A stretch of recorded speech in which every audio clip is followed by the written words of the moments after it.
Hello students, आज मैं आपको केमिकल बॉन्डिंग का एक most important topic molecular orbital theory के बारे में बताने वाला हूं, जिसको हिंदी में बोलते हैं आणविक कक्षक सिद्धांत। तो स्टूडेंट्स, सबसे पहले तो ये जान लेते हैं कि इस टॉपिक का इंपॉर्टेंस क्या है आपके एसीएफ में। तो आपने देखा होगा स्टूडेंट्स, क्वेश्चन ये 2016 का एक आया हुआ क्वेश्चन है। क्या क्वेश्चन है कि विच of the following is diamagnetic, मतलब चार ऑप्शन दिए हुए हैं, इसमें से कौन सा प्रतिचुंबकीय है। अब स्टूडेंट्स, ये सभी आपको दिख रहा है अणु है।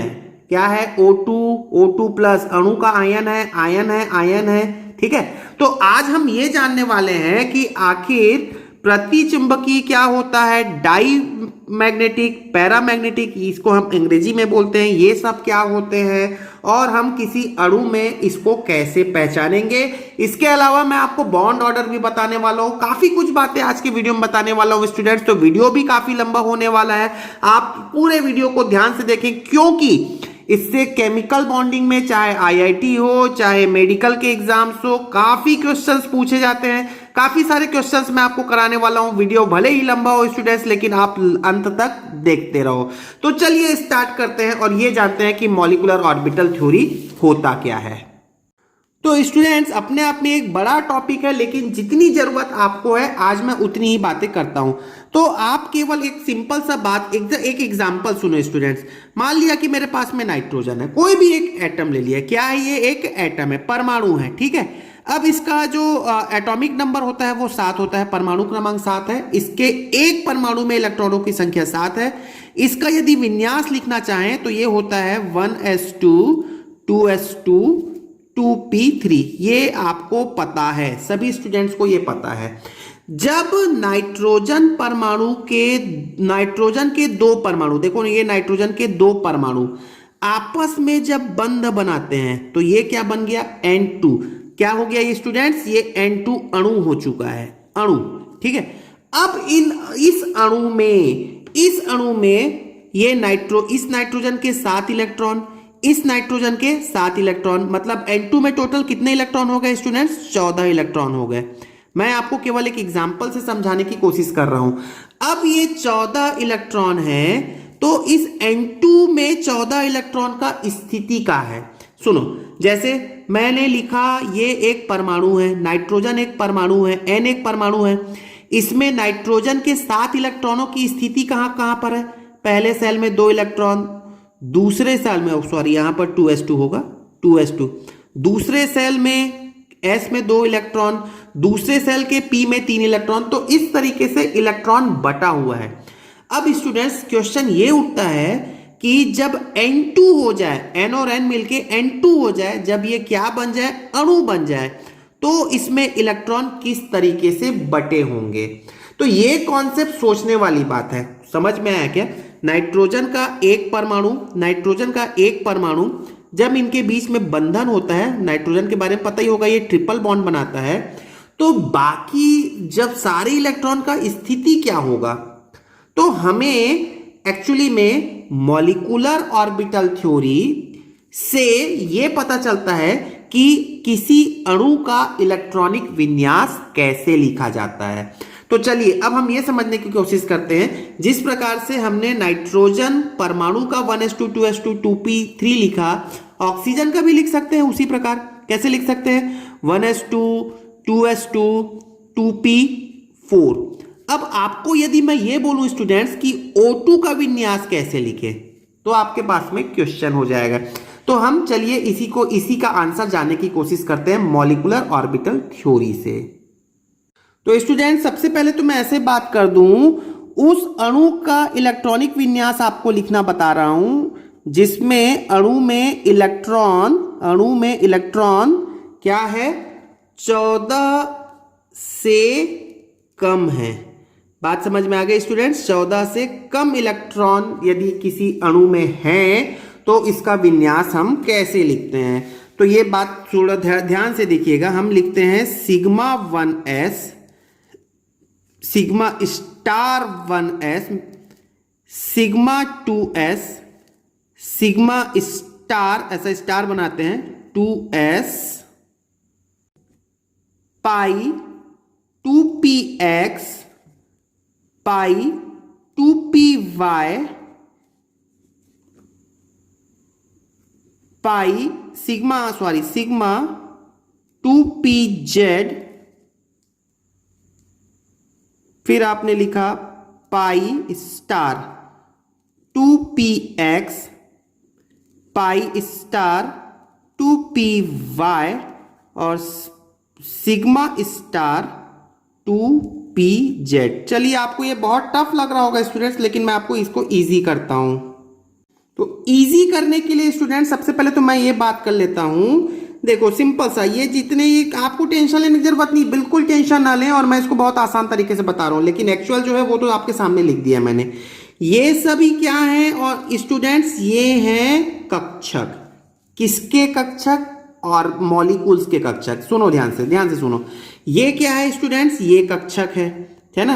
S में 2 इलेक्ट्रॉन है, तो ये किसका कक्षक है? परमाणु का। और ये किसके है? सब अणु का। तो आप ये मत सोचना स्टूडेंट्स कि इसके क्वेश्चन नहीं आते हैं। स्टूडेंट्स, आया हुआ क्वेश्चन है, जैसा मैंने सबसे शुरू में ही आपको वीडियो की स्टार्टिंग में ही बता रखा है। तो चलिए, अभी ये इनके ऊर्जा का बढ़ता हुआ क्रम मैंने लिखा है। तो यहां पर ऊर्जा का बढ़ता हुआ क्रम है, तो मैंने कुछ इस तरीके से सिंबल बना लिया। ये ऊर्जा का बढ़ता हुआ क्रम बनाइए, ये ऊर्जा का बढ़ता हुआ क्रम बनाया। ये इनकी ऊर्जा सेम होती है, इसलिए ऐसा बराबर कर लिया। इनकी ऊर्जा अब कंटिन्यूअसली बढ़ते जाएगी, इनकी ऊर्जा सेम होती है, इनकी ऊर्जा बढ़ती जाएगी। चलिए, इसको एक डायग्राम से समझ लेते हैं, और फिर आपको ये जो लिखा हुआ है ये याद करने की जरूरत नहीं है। मैं आपको सीधे डायग्राम से एक्सप्लेन करता हूं। तो स्टूडेंट्स, डायग्राम बनाने में थोड़ा टाइम लगेगा, तो मैं एक काम करता हूं, वीडियो को पॉज करता हूं और डायग्राम पहले से ही बना देता हूं। तो स्टूडेंट्स, आपके सामने ये डायग्राम मैंने बना रखा है। बस इस डायग्राम को थोड़ा सा आप दिमाग पे रखो, और मैं बस समझाता जा रहा हूं, आप उसको केवल सुन लो तो आपके दिमाग पे वो फिट बैठ जाएगा। देखो, मैंने आपको ये बताने की कोशिश की, केवल एग्जाम्पल को नोटिस करो स्टूडेंट्स। डायग्राम तो है ही है, एग्जाम्पल को नोटिस करो। एग्जाम्पल मैंने ये बताया कि नाइट्रोजन का एक परमाणु, नाइट्रोजन का दूसरा परमाणु, ये दोनों परमाणु बंधन करते हैं। ठीक है, तो इसमें कितने इलेक्ट्रॉन है? 7 इलेक्ट्रॉन है। और इसमें इलेक्ट्रॉन का स्थिति क्या है? 1s2 2s2 2p3।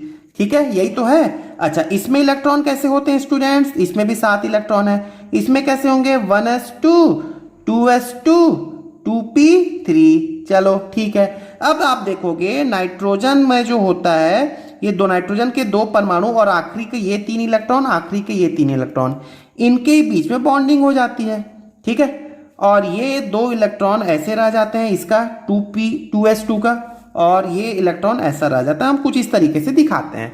ठीक है, ये तो सिंपल रिप्रेजेंटेशन हो गया। अब मैं ये जानना चाह रहा हूं स्टूडेंट्स, आप खुद सोचो, इन इलेक्ट्रॉन्स का क्या होगा? ये कहां रहेंगे? ठीक है, तो इसी के लिए ये मॉलिक्यूलर ऑर्बिटल थ्योरी दी गई है। अब आप उसको समझो। देखो, ये नाइट्रोजन का एक परमाणु, नाइट्रोजन का दूसरा परमाणु, तो ये जो मैंने बॉक्सेस बना के रखे हैं, आप यहां पर देखिएगा, इधर के जो साइड वाले बॉक्सेस हैं, ये इधर के जो साइड वाले बॉक्सेस हैं, ये किनके बॉक्सेस हैं? परमाणु के। तो देखो, ये मैंने लिखा 1s, ठीक है, ये परमाणु का, ये लिखा 2s और ये लिखा 2p। क्लियर हो गया? वैसे यहां पर भी देखिएगा स्टूडेंट्स, ये हो गया 1s, ये हो गया 2s और ये हो गया 2p। ठीक है, अब ध्यान से देखो स्टूडेंट, ये 1s, देखो मेरा फिंगर भी देखिएगा, पेन देखिएगा, ये 1s और ये 1s के ऑर्बिटल आपस में मिक्स हो गए, कक्षक मिक्स हो गए और 2 नए कक्षक बनाए। ये परमाणु मिक्स होने के बाद ये जो कक्षक है, ये किसका कक्षक है? ये अणु का कक्षक है। ठीक है, और ये किसका कक्षक है? परमाणु का। ठीक है, तो ध्यान दोगे। अब ये 1s और ये 1s मिलके क्या बना लिए? सिग्मा 1s बनाए, और बनाए सिग्मा स्टार 1s। अब ये एक ऊपर है, एक नीचे है। जो ऊपर वाली है उसकी ऊर्जा ज्यादा है, नीचे वाली की ऊर्जा कम है, इसलिए मैंने कम ऊर्जा फिर अधिक ऊर्जा किया। इसको हम बोलते हैं स्टूडेंट्स, स्टार वाले को लिख लेना, याद कर लेना, स्टार वाले को हम बोलते हैं एंटी बॉन्डिंग ऑर्बिटल। क्या बोलते हैं? Anti bonding orbital. ठीक है, और जो बिना स्टार वाले हैं उसको बॉन्डिंग ऑर्बिटल बोलते हैं। तो एंटी बॉन्डिंग की ऊर्जा ज्यादा होती है, बॉन्डिंग की कम होती है। अच्छा, अब वैसे यहां पर भी देख लो, बस ये ऊर्जा का बढ़ता हुआ क्रम। क्या बोलोगे? अब देखो स्टूडेंट्स, इसमें कितने इलेक्ट्रॉन होते हैं? 1s2 बोलते हैं ना, तो 2 इलेक्ट्रॉन, एक अप एरो एक बॉटम एरो, ये 2 इलेक्ट्रॉन यहां पे भर दिए, तो 2 ऑर्बिटल मिलके 2 नए ऑर्बिटल बनाएंगे, एक बॉन्डिंग ऑर्बिटल एक एंटी बॉन्डिंग ऑर्बिटल। तो यहां पर भी इलेक्ट्रॉन कैसे भरे जाएंगे? पहला इलेक्ट्रॉन दूसरा इलेक्ट्रॉन, पहला इलेक्ट्रॉन दूसरा इलेक्ट्रॉन, तो टोटल कितने इलेक्ट्रॉन हो गए स्टूडेंट्स? 4 इलेक्ट्रॉन फिल कर लिए। अब देखो 2s और 2s ये मिलके क्या बनाएंगे? सिग्मा 2s बनाएंगे और बनाएंगे सिग्मा स्टार 2s। क्लियर हो गया? अब ये यहां के यहां भी 2 इलेक्ट्रॉन, यहां भी 2 इलेक्ट्रॉन, अब इनको कैसे फील किया जाए? तो ये हो गया है up arrow down arrow, up arrow down arrow. Clear हो गया स्टूडेंट्स? अब यहां से कहानी सुनना, यहां पर 2p और 2p ये कितने ऑर्बिटल हो गए? 2p के हो गए 3 ऑर्बिटल, इस 2p के भी कितने ऑर्बिटल हो गए? 3 ऑर्बिटल। ठीक है, ऑर्बिटल मतलब कक्षक, एक एक बॉक्स को एक एक ऑर्बिटल बोल रहे हैं। तो टोटल 3 और 3 6 हो गए, 6 ऑर्बिटल मिलकर यहां पर कितने बने? 1 2 3 4 5 6, जिसमें से 3 बॉन्डिंग ऑर्बिटल है जो नीचे है और 3 एंटी बॉन्डिंग ऑर्बिटल है जो ऊपर है। अब इनके नेमिंग को थोड़ा सा ध्यान से सुनिएगा स्टूडेंट्स। तो हमने देखा कि ये दोनों बॉक्स एक ही लेवल पे है, तो इनकी ऊर्जा सेम है। तो क्या बोला मैंने? इसको मैंने बोला पाई पाई 2px, ठीक है, और पाई 2py, नाम दिया है बस, पाई 2px पाई 2py, और इसको बोला मैंने सिग्मा 2pz। तो आपको याद होगा स्टूडेंट्स, या पता होगा, px py और pz 3 ऑर्बिटल होते हैं p के, जिसको px py pz बोलते हैं। तो पाई 2px पाई 2y की ऊर्जा सेम होती है, इसकी ऊर्जा उससे ज्यादा होती है। उसी प्रकार स्टूडेंट्स इनके स्टार बनने वाले हैं, तो आप क्या लिखोगे? Pi star 2px pi star 2pz, sorry y, और यहां पर क्या बोलोगे students? Pi sigma star 2pz। तो सिग्मा के लिए हमने जेड का उपयोग किया है। अब स्टूडेंट्स ध्यान से देखना, यहां पर टोटल कितने इलेक्ट्रॉन होंगे? 1 2 3 4 5 और 6। तो हुंड के नियम के अनुसार हम पहला इलेक्ट्रॉन यहां भरते हैं, 1 2, फिर दूसरा इलेक्ट्रॉन यहां, फिर तीसरा इलेक्ट्रॉन यहां, फिर चौथा इलेक्ट्रॉन यहां, पांचवा यहां, छठवां यहां। उसी प्रकार स्टूडेंट्स यहां भी हम इलेक्ट्रॉन कैसे भरेंगे ये देखो। पहला एक इलेक्ट्रॉन यहां भरेंगे, दूसरा यहां भरेंगे, पहला दूसरा, फिर तीसरा यहां पेयर हम बाद में करेंगे, चौथा यहां, फिर पांचवा यहां, छठवां यहां, सातवां यहां, आठवां यहां, नौवां यहां, 10वां यहां, 11वां यहां और 12वां यहां। तो टोटल ऐसे हमने 12 इलेक्ट्रॉन फिल कर लिए। क्लियर हो गया? अब ध्यान से देख लो स्टूडेंट्स, अब की पूरी कहानी समझ में आ गई। यदि आपको N2 का विन्यास लिखना है, N2 का नाइट्रोजन का विन्यास लिखना है, तो नाइट्रोजन में टोटल कितने अणु है? ये ना, नाइट्रोजन अणु में टोटल कितने इलेक्ट्रॉन? 14 इलेक्ट्रॉन। ठीक, 14 इलेक्ट्रॉन। देख लो यहां से, बोलो आप क्या बोलोगे? 2 4 6 8। ध्यान से देखते चलो आप, है ना। 2 यहां पहले फिल किया, फिर 4 5 6 7 8, फिर 9 10 11 12 हुआ है, 13 14।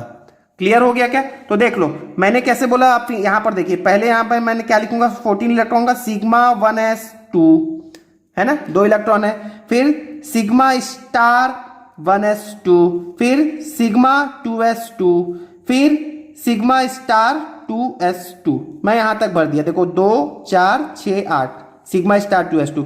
फिर पाई 2px में भी 2 इलेक्ट्रॉन आएंगे, देखो 8 के बाद 9 10 11 12, तो 2 इलेक्ट्रॉन आ जाएंगे। तो आप क्या बोलोगे? इसको कंटिन्यू रखना होगा, तो पाई 2px 2 पाई 2py 2 हो गए, फिर सिग्मा 2pz2। क्लियर हो गया स्टूडेंट? तो ऐसे करके आप 14 इलेक्ट्रॉन तक फिल कर सकते हैं। ये बात जो आपको बताई गई है वो 14 इलेक्ट्रॉनों के लिए। हाँ स्टूडेंट्स, अब आते हैं हम ऐसे अणु जिसमें इलेक्ट्रॉनों की संख्या 14 से ज्यादा हो, तो उसके लिए क्या करें? तो अगेन मैं एक डायग्राम बनाता हूं, फिर हम विन्यास लिखेंगे। तो स्टूडेंट्स अभी हम ऐसे अणुओं का विन्यास लिखने वाले हैं जिसमें इलेक्ट्रॉन 14 से ज्यादा है। जैसे एग्जांपल बोलूं तो O2, जैसे ऑक्सीजन O2 में कितने इलेक्ट्रॉन होंगे? ये एक अणु है।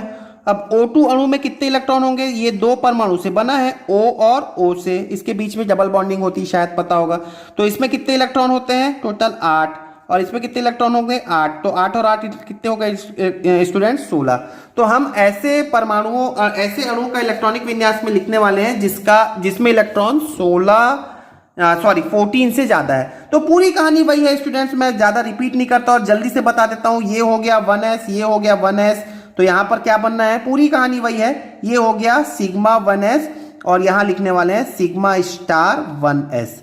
तो मैं इनके एनर्जी के बढ़ते क्रम में लिखूं तो यहां पर लिखूंगा सबसे पहले सिग्मा 1s, फिर मैंने लिखा सिग्मा स्टार 1s, फिर मुझे क्या लिखना होगा स्टूडेंट्स, अगेन यहां पर लिखना होगा सिग्मा 2s और फिर लिखूंगा सिग्मा स्टार 2s। तो हम इसको फिर से यहां पर भी लिख लेते हैं सिग्मा 2s और यहां लिखा सिग्मा स्टार 2s।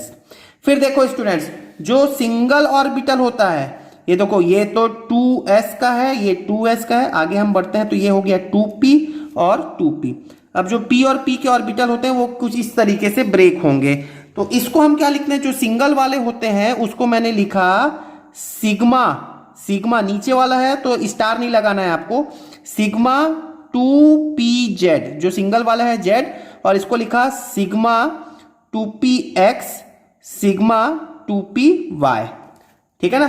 तो देखो यहां पर सिग्मा 2px 2py की एनर्जी सेम है, तो मैं यहां पर कंटिन्यू में लिखूं तो क्या लिखेंगे स्टूडेंट्स, सिग्मा 2pz, फिर ये एनर्जी बढ़ गई, क्या लिखा सिग्मा 2px, फिर क्या लिखा इक्वल एनर्जी है किसके, सिग्मा 2py के, फिर एनर्जी बढ़ जाएगी। अब बताओ यहां पर इनके नेम क्या होना चाहिए, नाम तो वही होगा एक्स वाई, लेकिन हम यहां पर क्या लिखने वाले हैं स्टार, तो ये हो जाएगा सिग्मा, सॉरी ये ओ यहां पे मैंने गलती कर दी। तो स्टूडेंट्स यहां पे एक्स और वाई के लिए हम पाई लिखते हैं, एक्स और वाई के लिए हम पाई लिखते हैं, तो यहां पे हमने लिखा, यहां पर लिखा एक्स और वाई के लिए हम यहां लिखने वाले हैं पाई, और यहां पर भी लिखने वाले हैं पाई, एक्स और वाई के लिए हम पाई लिखने वाले हैं।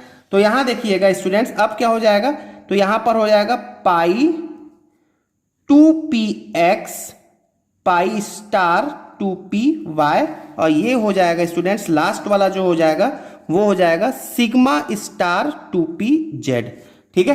तो यदि आप इसको कंटिन्यूएशन में लिखना चाहें तो ये क्या हो जाएगा, पाई स्टार 2px, फिर इनकी ऊर्जा सेम होती है किसके, पाई स्टार 2py, और फिर लास्ट में क्या आ जाएगा सिग्मा स्टार 2pz।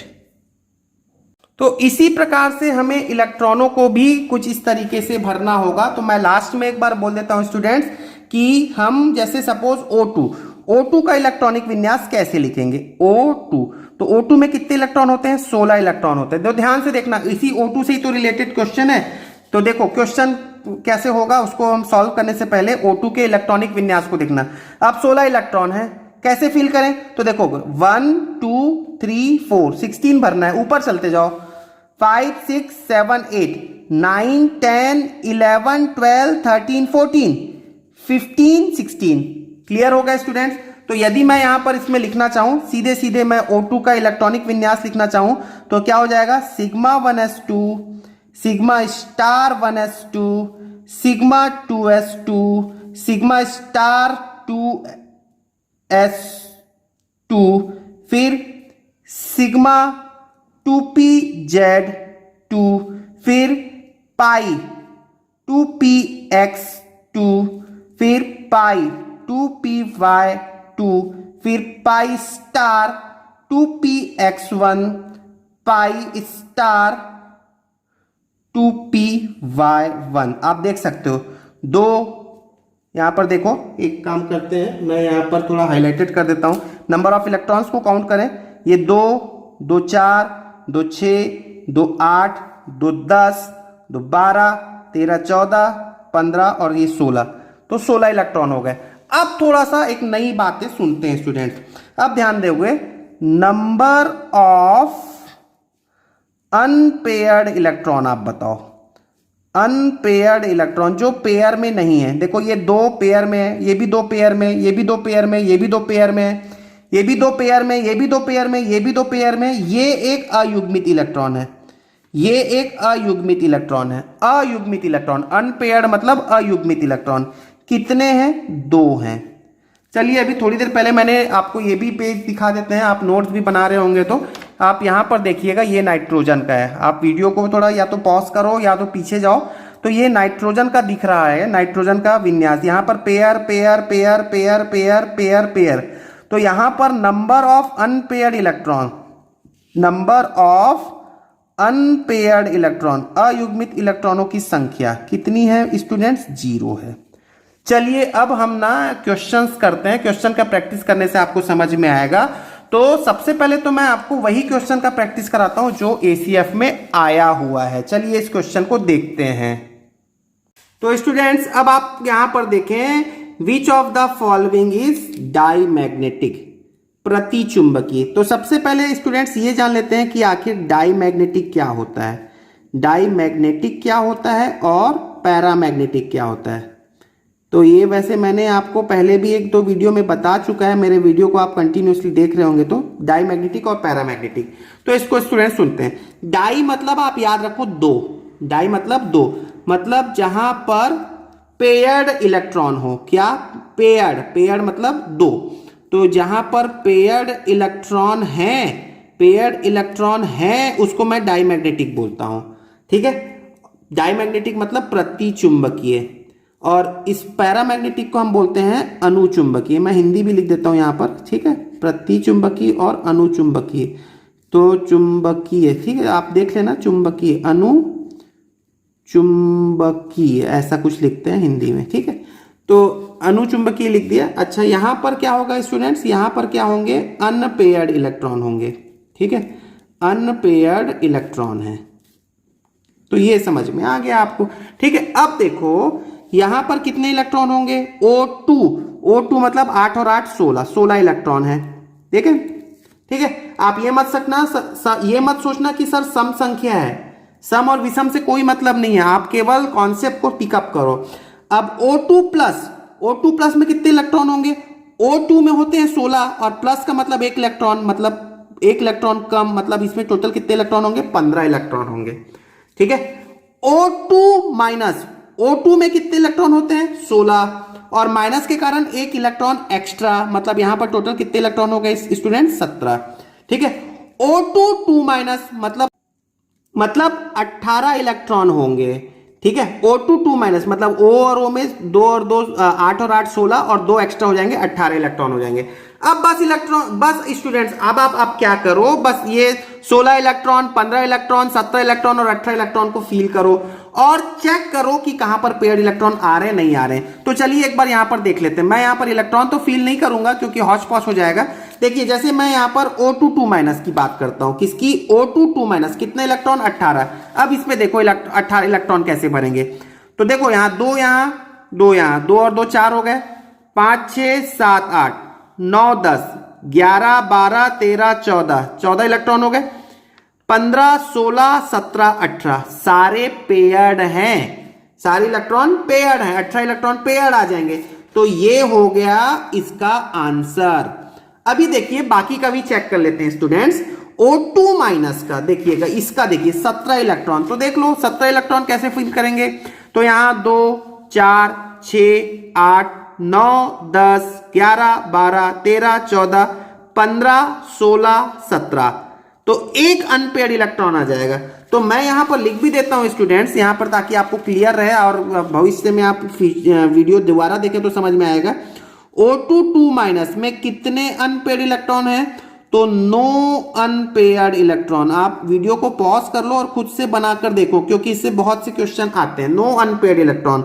अच्छा, O2 माइनस में कितने अनपेयर्ड इलेक्ट्रॉन है? तो टोटल 17 इलेक्ट्रॉन है, तो एक अयुग्मित इलेक्ट्रॉन है। कितने हैं? एक अनपेयर्ड इलेक्ट्रॉन है। और यदि एक अनपेयर्ड इलेक्ट्रॉन है तो फिर ये किस नेचर का होगा? अनपेयर्ड इलेक्ट्रॉन है, तो फिर किस नेचर का होगा? पैरामैग्नेटिक का होगा। और यदि आप बात करते हैं O2 प्लस की, O2 प्लस में कितने इलेक्ट्रॉन होंगे स्टूडेंट्स? 15 इलेक्ट्रॉन होंगे। तो चलिए चेक करते हैं यहां पर 15 इलेक्ट्रॉन कैसे होंगे। देखो 2 4 6 8 9 10 11 12 13 14 और 15, ठीक है ना। तो कितने अनपेयर्ड इलेक्ट्रॉन हो गए स्टूडेंट्स, इसमें भी एक ही अनपेयर्ड इलेक्ट्रॉन हो गए। तो आप यहां पर लिख सकते हो एक अनपेयर्ड इलेक्ट्रॉन है, ठीक है, एक अनपेयर्ड इलेक्ट्रॉन है। और O2 इसका तो मैंने बता ही दिया है, कितने अनपेयर्ड इलेक्ट्रॉन आ रहे थे, 2 अनपेयर्ड इलेक्ट्रॉन आ रहे थे। तो 2 अनपेयर्ड इलेक्ट्रॉन है। तो ये तीनों सब क्या हो गए स्टूडेंट्स, ये तीनों हो गए, कैसा हो गए, ये पैरामैग्नेटिक हो गए, ठीक है, पैरामैग्नेटिक हो गए। क्लियर हो गया स्टूडेंट्स। और ऊपर वाला जो हो गया वो डायमैग्नेटिक हो गया। तो ये हो गया पैरामैग्नेटिक और डायमैग्नेटिक को पहचानने का तरीका। जैसे मैं बोलता हूं स्टूडेंट्स, मेरे पास में यदि N2+ है, N2+, अब N2+ मतलब कितने इलेक्ट्रॉन होंगे आप खुद सोचो। तो नाइट्रोजन में होते हैं 7, तो 7 और 7 14, 14 में से एक घटा दो, प्लस है ना, तो ये हो गया 13। तो ये 13 इलेक्ट्रॉन आ जाएंगे इसमें। अब 13 इलेक्ट्रॉन के लिए 14 से कम हो गए, तो 14 से कम के लिए देखो स्टूडेंट्स, मैंने ये वाला बताया था थोड़ी देर पहले, जो पहला डायग्राम था मेरा। तो देखो 13 इलेक्ट्रॉन कैसे फील करोगे, तो यहां देख लो 2, यहां इस पे देख लेते हैं 2, फिर यहां 4, 6, 8, फिर 9, 10, 11, 12, फिर 13। कितने अयुग्मित इलेक्ट्रॉन हो जाएंगे, लास्ट वाला अयुग्मित इलेक्ट्रॉन होगा, एक ही रह जाएगा। तो अनपेयर्ड इलेक्ट्रॉन कितने हो जाएंगे, 1 हो जाएंगे। अब मैं आपको याद करने का तरीका बता देता हूं स्टूडेंट्स, क्या याद करना है, कैसे याद करना है। तो ये इलेक्ट्रॉनिक विन्यास जो मैंने आपके सामने लिख रखा था थोड़ी देर पहले, वो इलेक्ट्रॉनिक विन्यास का डायग्राम याद रख लो। देखो शुरू के डायग्राम तो कॉमन है, कौन कौन से, सिग्मा 1s और सिग्मा स्टार 1s, चाहे 14 से कम हो चाहे 14 से ज्यादा हो, और सिग्मा 2s और सिग्मा स्टार 2s, इतना तो सेम रहेगा, ठीक है। अब आप डायग्राम को ऐसा याद कर लो, देख लो आपके सामने, मैं दोनों डायग्राम को बता देता हूं, यहां पे आपके साथ में कंपेयर कर लेते हैं दोनों डायग्राम को, ठीक है। ये दोनों डायग्राम मैंने आपके सामने रखने वाला हूं अभी, तो आप कंपेयर कर सकते हो। देखो यहां पे 2p वाले का, देखो एक बॉक्स 1 2 2 1, ठीक है। देखो ऐसा याद रख ले, मैं भी ऐसे ही स्टूडेंट्स को याद करवाता हूं, 1 2 2 1। और इसमें आप देखोगे तो 2 बॉक्स 2, एक बॉक्स 1 2 1 2 1 2 1, ठीक है। 14 से कम है तो 2 1 2 1, और 14 से ज्यादा है तो 1 2 2 1। क्लियर हो गया। अच्छा, 2 वाले को हमेशा पाई बोलो और XY बोलो, ठीक, और 1 वाले को एक ही बॉक्स है तो Z बोला, सिग्मा बोला। क्लियर हो गया। तो 14 से कम है तो 2 1 2 1, 14 से ज्यादा है तो 1 2 2 1, 2 के लिए XY और पाई, और एक ही बॉक्स है तो Z। तो इस तरीके से आप पेयर्ड इलेक्ट्रॉन अनपेयर्ड इलेक्ट्रॉन के बारे में बता सकते हैं। तो स्टूडेंट्स आज का वीडियो थोड़ा लंबा हो जाएगा, लेकिन मैं इस टॉपिक से रिलेटेड अभी कुछ क्वेश्चन का प्रैक्टिस और कराने वाला हूं, जो मेरे नेक्स्ट वीडियो में होगा। उसमें मैं बंद कोटि से रिलेटेड, सेम कॉन्सेप्ट लेकिन बंद कोटि से रिलेटेड बात करने वाला हूं। इसलिए आज की वीडियो को आप अच्छे से देखें, और ताकि नेक्स्ट वीडियो के लिए प्रिपेयर रहें। Thank you very much.